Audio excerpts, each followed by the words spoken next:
Thank you, everybody, for joining us here today. I'm happy to be joined by two ministers and staff of the Newfoundland and Labrador Liquor Corporation. We're gathered here today in response to President Trump's declaration of tariffs on the weekend. It's unfortunate that our best friend, our most trusted ally, has taken this approach to impact Canadians, and this is a direct attack on Canadian workers, on their families, and so as a consequence, we need to be responsive. We need to stand strong, we need to stand united, and we need to do what we can as a province to ensure that we are fighting for Canadians, fighting for workers across our province and across the country. It's a call to all Canadians, all leaders, to meet the moment, big and small. But this attack by the President of the United States is an attack on our identity. It's an attack on our Canadian values, and it's an attack that we have to stand strong and united against. Make no mistake, these are actions of a bully, and unless you stand up to a bully, you'll continue to be bullied. So what we are doing here today in Newfoundland and Labrador is we're removing American products from the shelves across Newfoundland and Labrador. This is not an action we want to do. Certainly, again, they are our most trusted allies, our best friends, and in my case, their family. My wife is an American. I did my surgical training in the United States. This hurts. It hurts on both sides of the border. But as Canadians, we didn't ask for this, but the moment demands that we respond to this. So effective today or at midnight tonight, we will be removing all the U.S. alcohol from stores across the province. Happy to take any questions. Will you be considering excluding American companies from government purchasing and procurement agreements like BC has done? Yes, absolutely. So the Minister of Finance and I have been reviewing our procurement thresholds, and safe to say that there will be an announcement in the coming days looking at increasing the thresholds for Canadian and local content, helping to shore up Canadian supply chain in these trying times. Do you know what the cost would be, or the revenue you would get from the liquors that would be removed from the shelves? Yeah, approximately $26 million a year. So certainly we're foregoing that, but it's the right move given the attack on Canadians. That this is not just an economic attack. It will have a direct impact to our fishermen, to our plant workers, to the supply chain and oil and gas and critical mining, to our rural communities. So this is a call to arms, if you will, for everybody to stand united in the face of this attack. Is this just on products that were imported from the United States? Because I know there was some question, like if it's an American-owned brewery that's operating in Canada. Yeah, and we have to be very careful because these are actions of an individual and of an individual administration. They're not the actions of every single American or every single person in the United States of America. We need to make sure that this is not just an assault on American brands. For example, we have great corporate citizens here who, in Coors, for example, who we all know is American, but is bottled here in Newfoundland and Labrador. Workers, Newfoundland and Labrador workers support that product chain. What this will be, and I think the impacts will be felt most with, is things like a direct example would be bourbon. By definition, only ever made and produced in Kentucky. So taking bourbon off the shelves will have a direct impact to bourbon manufacturing in the United States. Not only is that a direct economic and fiscal impact, but it also carries a political impact and a political source of friction, as we've seen in the past. And sometimes those are the ones that have the greatest impact in the president's sphere of influence. With these tariffs, there's a lot of jobs in Canada. Do you have any plans to support people who might be fearing increasing cost of living or even layoffs? Sure, absolutely. I mean, we've been very strong with respect to the cost of living measures that we've already put in place. We have the lowest gas tax in the entire country. We've cut motor vehicle registration in half. We've provided checks in the past. All of those things we would consider continuing into the future. But we want to see this come to a resolution, a diplomatic resolution, because the U.S.-Canadian relationship is stronger than one administration. It's stronger than one president. It's stronger than one prime minister. We share collective values. We share a collective border, and we share things as a family. And ultimately, that will win the day. But in terms of our local perspective, we will be there for harvesters. We'll be there for plant workers. It demands the federal government meet the moment as well, though. We have, as you've heard me say before, limited capacity to respond as a subnational government. The federal government needs to meet this moment and use every lever it has, fiscal, economic, political, to support families, to support workers, and throughout our province. In particular, as we see the seafood season start, as the fishery getting ready to start, it's going to be incredibly punitive and impactful to our rural and remote communities. They need to step up to help those workers. And I know everybody doesn't want to use the word COVID, but there is muscle memory within the federal bureaucracy to meet this moment. Does it have to be equivalent? No, certainly not. The scale wouldn't demand it, but it has to be similar. We've heard that the tariff is now paused on Mexico, and people are wondering if something similar happened here, would that change any of the measures that you've taken so far in your plans? I'd love nothing more than put bourbon back on the shelves, but I guess that conversation will happen between the President and the Prime Minister at 4:30 Newfoundland time, as I understand it. I also was aware of Minister LeBlanc's comments this weekend, in which he was not particularly optimistic that there could be diplomatic resolution in the next 24 hours, so meaning today. But certainly that's the Canadian way, is to exercise diplomacy, is to be strong and proud, but to fully navigate using diplomatic channels towards resolution. And I'm hopeful, I wouldn't assign a degree of probability to that optimism, that the Prime Minister and the President can come to some resolution. Look, as he's explained, and I think is in the media today, that we've misunderstood the purpose of the tariffs. I don't think that that's true. He's directly confused and conflated two particular issues when it comes to the border and border security.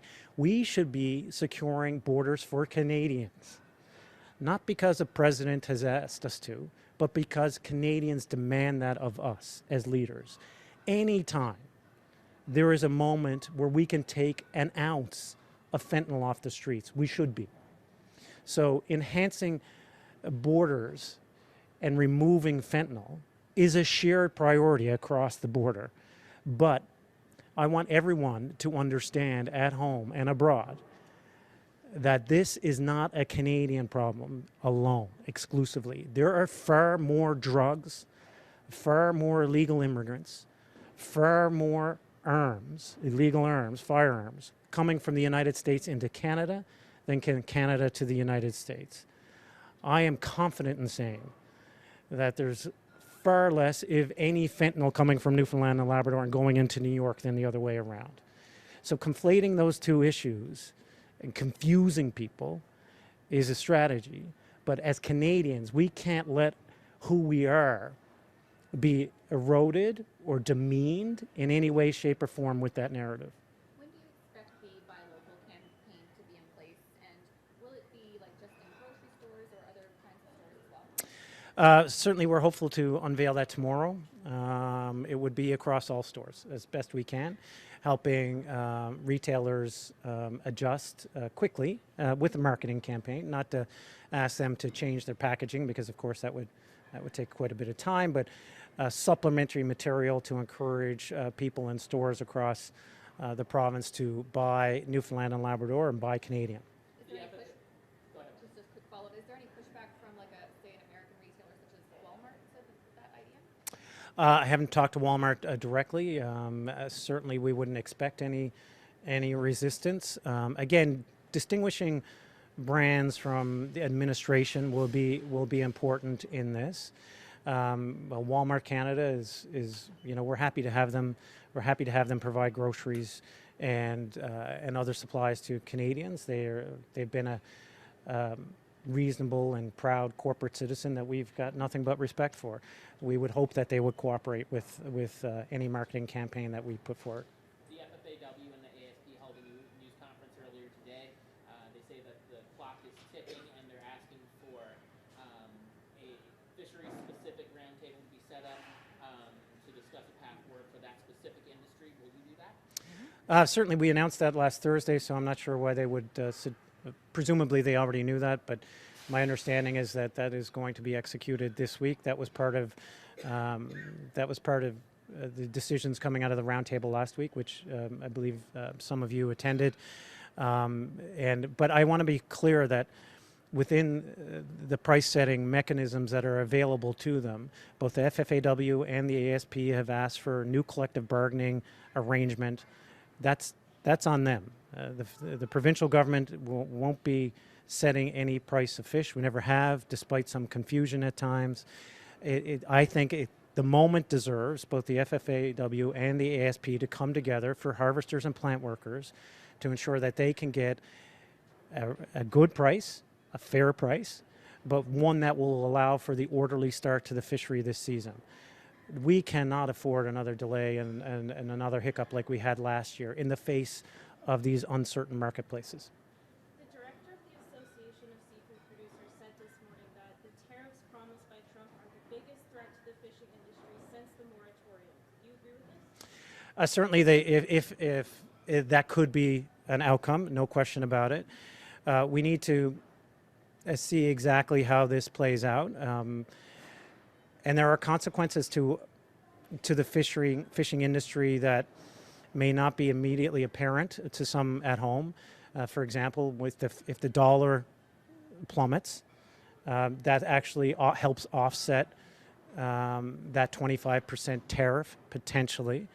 While it is an affront and assault to the fishing industry, and we'll be there to support harvesters and plant workers alike, we really need to see how it plays out with respect to the overall economic situation between the United States and Canada. And an example of that, as I'd already mentioned, would be the exchange rate. If the two countries, I guess, were to roll back on these tariffs, what do you think the takeaway from the province would be about our reliance on U.S. trade? Well, I mean, in some respects, and some others have said, in some ways, the president has done us a favor here. We should be diversifying our economy. We should be diversifying our marketplace.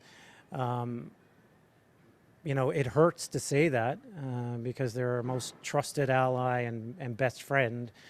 And it hurts to even envision a world in which we can't have continued partnerships with the United States. But that said, if the president declares economic war with Canada, then we need to have the flexibility to pivot to other markets. I think the markets are out there. We're not going to find them overnight, but they are there to be had. For example, we know that we have the best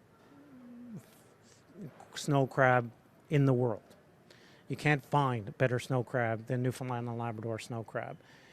The fact that 90% of it is going to the United States, we should be looking to diversify that marketplace anyway, because guess what? There could be a higher price to be had in different markets. So irrespective of the trade dispute with the United States currently, it would be wise from a fiscal and economic situation and strategy to be looking at other markets. For example, Asian markets, the Middle East, places with incredible access to capital, incredible disposable income, where they want the best product in the world, and we have the best product in the world. The same applies for oil and gas. Different than the Premier in Alberta, we don't rely on pipelines. It's not landlocked. We can go to any marketplace in the world.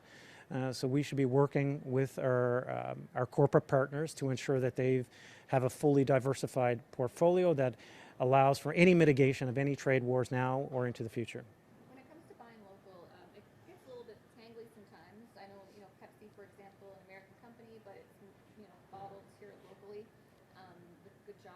Yeah, we're very proud of those jobs at Browning Harvey. Yeah.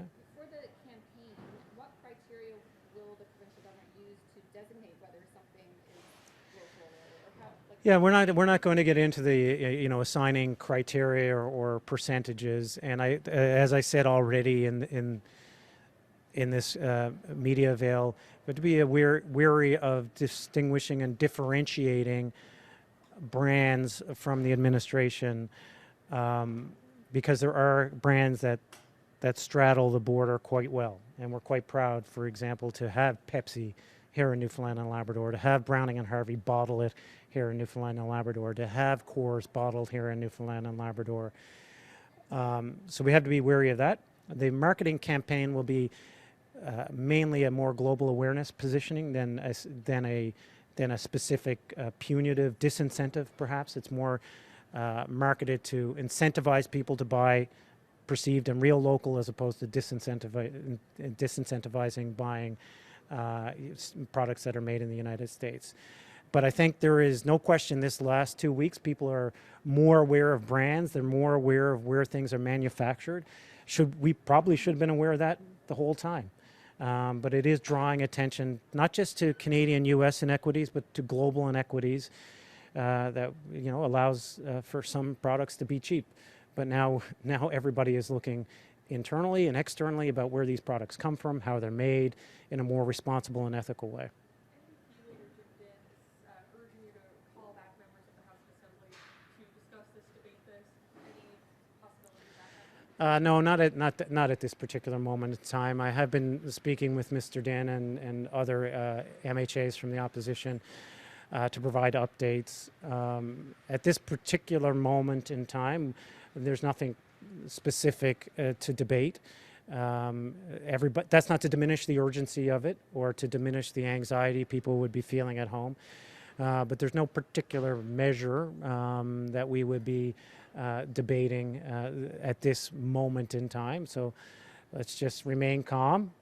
Let's see what happens this afternoon, and let's be strategic and proportional in our response, exercising everything in the provincial toolbox, but while also demanding the federal government meet the moment with their toolbox as well.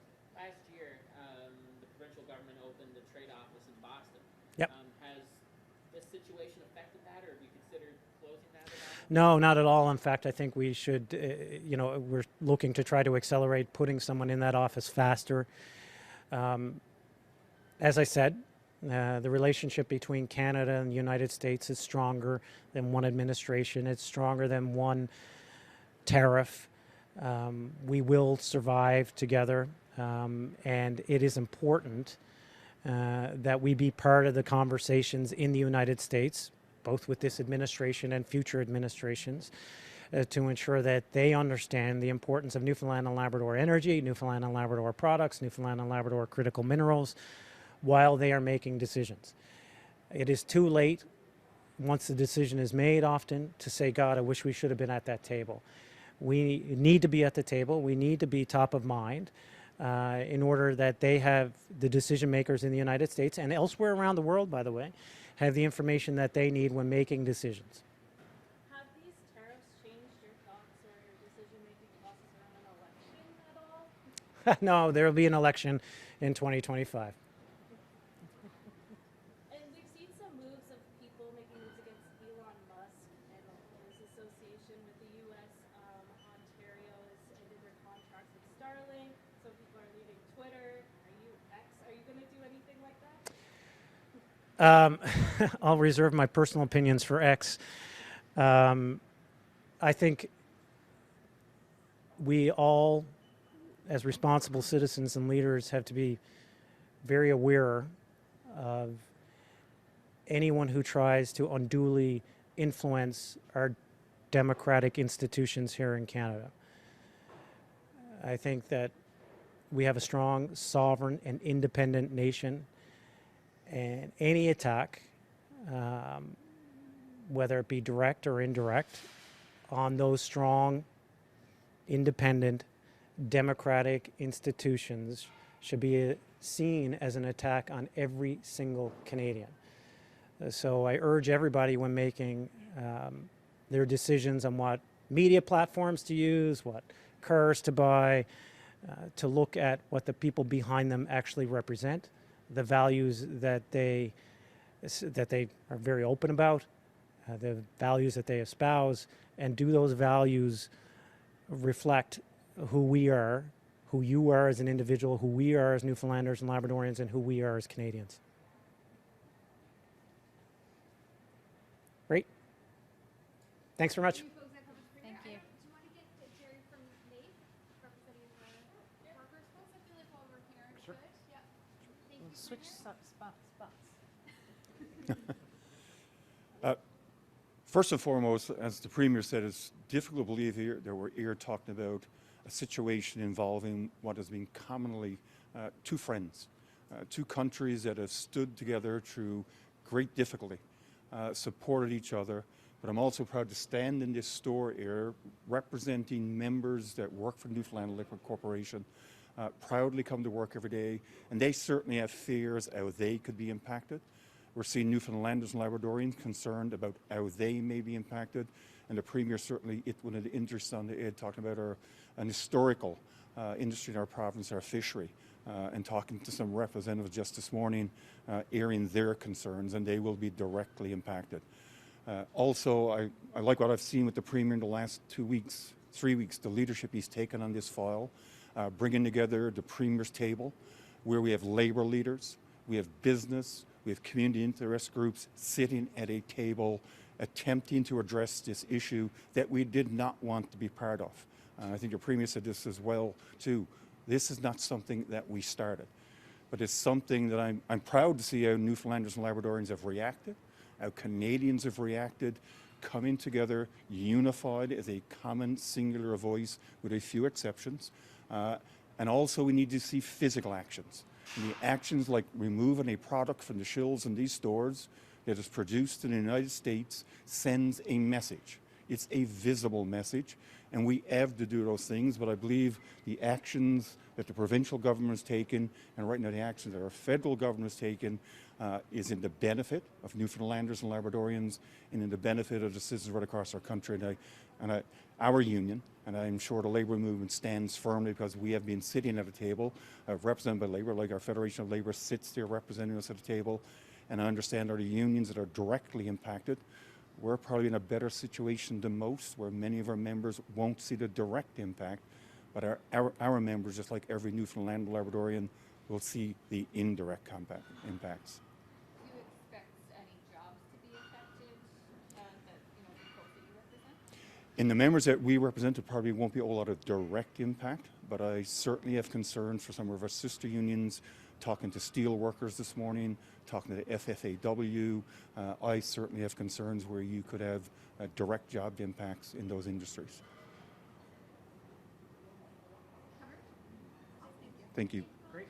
Thanks very much. Well done.